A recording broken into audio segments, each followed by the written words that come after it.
guys, out for a little ride. Beautiful day.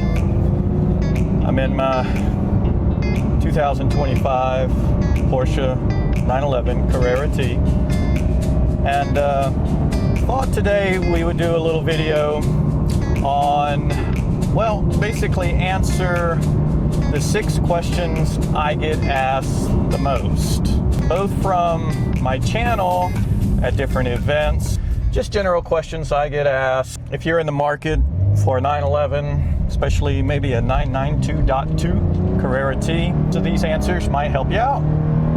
So let's kind of go through them. The first one I get asked the most is price questions in general. I'm just going to kind of group all of these questions together. These are questions about price. How much did it cost? You know, was it worth it? All those types of things. So let's answer those. The way I spec this car out, it's a 2025. I'm going to list the specs of this car on the screen now. This is everything I ordered with my car, from the special interior pack, exterior pack, which comes with the wheels, the aero kit, the front lift, all of those types of things you see there. The suede or race tech steering wheel, all those types of things. The price of this car right at $173,000. And again, this is a 2025. As you know, we've had several price increases since then. So this morning I went online, built the same exact car to see what the difference in price was. And this car today would cost you almost exactly $10,000 more to order. $183 and change is what it would be today. So in a little over a year, this car has gone up $10,000 from about $173 to $183. So that's what it cost. Was it worth it? I mean, that's relative to you. To me, absolutely. It seems really like a bargain compared to some of the cars out there and their prices. Pass this guy. So now, $183 in today's dollars, what this car would cost you, is it worth it or not? That's up to you. If you look at, let's say, what an S or GTS would cost you, you know, yes, this is a bargain. There's so many cars out there that have a lot more horsepower that are significantly less expensive. So you don't want to do a horsepower per dollar comparison here, that's for sure. But as far as what it feels like, what it does to you, how happy it makes you when you're driving, all of those types of things, this car is absolutely worth it. It's fantastic.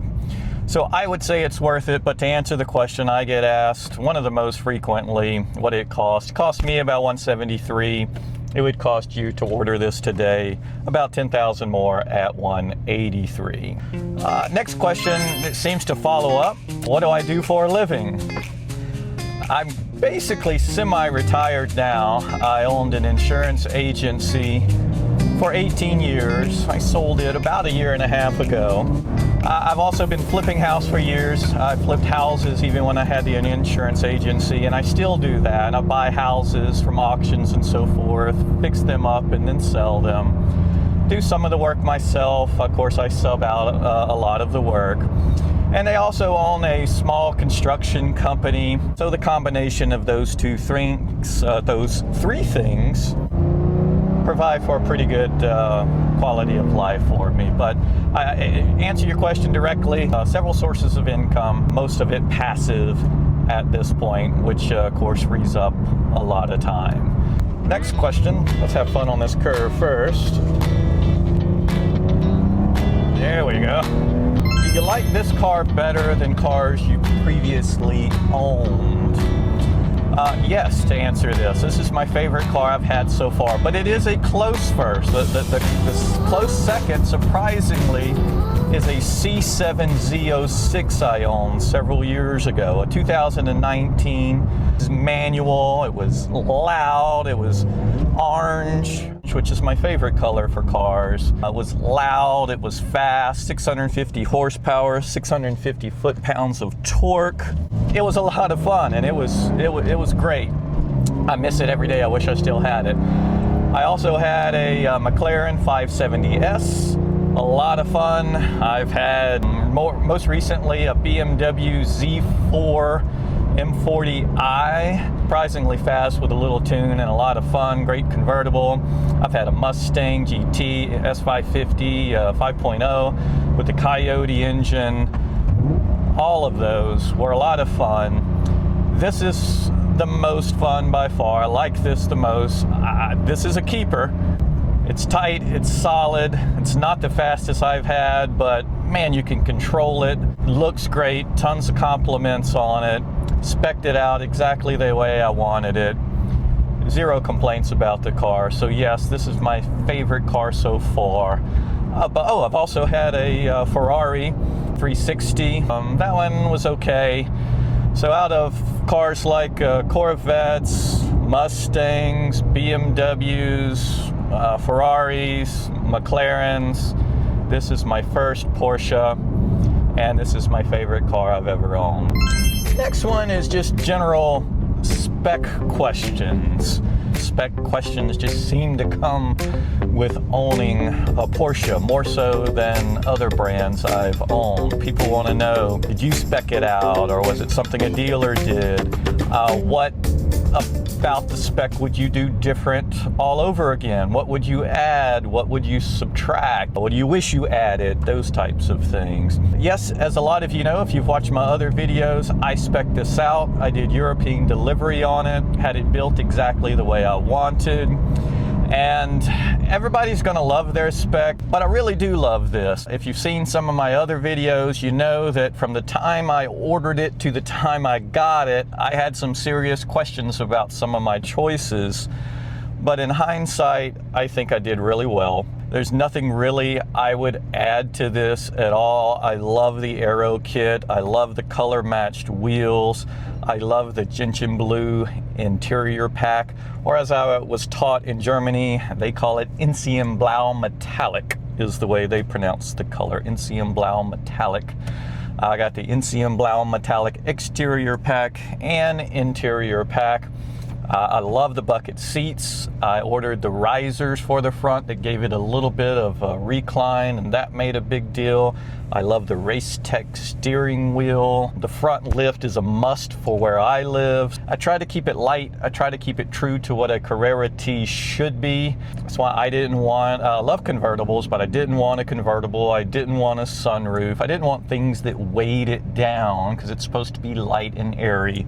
The only thing I ordered that is really contrary to the intention of the T in my opinion is the front lift, but I just needed it where I lived. Obviously that added weight. I really love the spec. Nothing I really would have done different. Based on my color choices, I would say my favorite color for cars is orange. My Mustang GT was orange. My Z06 was orange. My McLaren 570S was orange. I've had orange pickup trucks. To me, it just looks racy, it looks cool. But to get orange in this car, I would have had to do PTS, paint to sample. The dealer wasn't even sure I could get it. It would have delayed things even more. And to me, had already priced up this car so much, another $15,000 on top of that for orange was just more than I could stomach. So even though this is my favorite color out of all the, we'll call them normal non-PTS choices, I would have loved to have an orange, lava, something like that. There's several oranges that Porsche offers that I love, but couldn't get that. So long way of saying, yes, I love my spec, and no, there's nothing I really would have added or subtracted from it. It's just the way I want it. I'm having a lot of fun with it. Fifth question I get asked quite often, and this is more an in-person question I get asked, is European delivery worth it? And a lot of people know I did it because of the videos, and when I go to different car events or just riding around with my buddies and we're having coffee or whatever the case might be, they'll ask me, you know, hey, is it something I should look into one day? Was it worth it or not? Absolutely, it was worth it. Again, this is something that I've kind of gone back and forth on because obviously it added a lot of extra cost to purchasing the car. I made a 3-video series on the European delivery where I videoed as we went through Europe, all the places we went, and I answered a bunch of the general questions there. So if you have more questions about the EU delivery, go back and watch those videos. But to answer that very frequently asked question, yes, EU delivery was worth it. It was 2 weeks driving around Europe in this exact car. Memories that I'll have for the rest of my life. It just adds to the story, the provenance of the car, and makes it kind of feel that much more special. Yeah, if you can afford it, if you can make the time, I do recommend you checking that box and doing European delivery. Again, go back and watch my videos on European delivery, and I answer a lot of the more detailed questions you might have about it in those videos. That was number 5.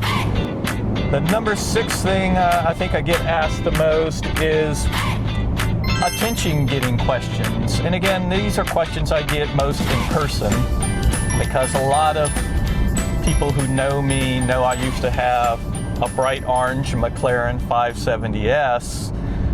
And so they asked me about just different versions of attention-getting questions. Hey, do you get more attention, less attention in this car? Is it annoying? You know, what happens at gas stations and all that type of stuff. So it does get attention. If you're at a gas station, quite often people will look at it. If you're at a red light, occasionally people will turn their head to get a second look. Compared to the orange McLaren 570S I had previously, obviously I get a lot less attention in this.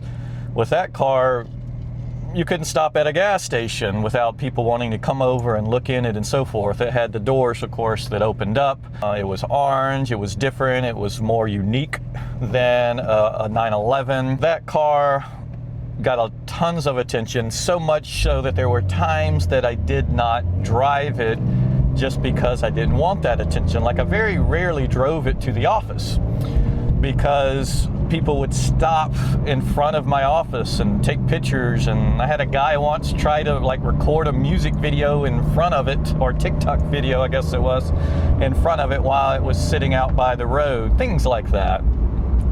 I don't have that problem with this car. Sometimes I miss it, sometimes it is nice to just have everybody really turning their head to look, but other times it's not. And this I think is a happy medium. So yes, it gets attention.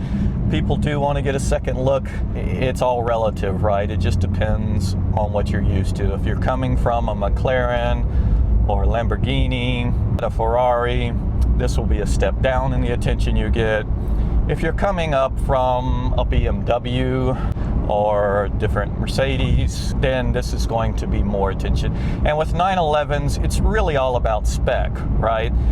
You do it a bright skittle color, you throw an aero kit on it, some flashy wheels, you're going to get a lot more attention than, let's just say, a standard silver cabriolet will. Those just kind of go under the radar. So how you spec your 911 can obviously determine how much attention you get. So yes, this gets attention, not too much, not too little. I think it's just right. Yeah.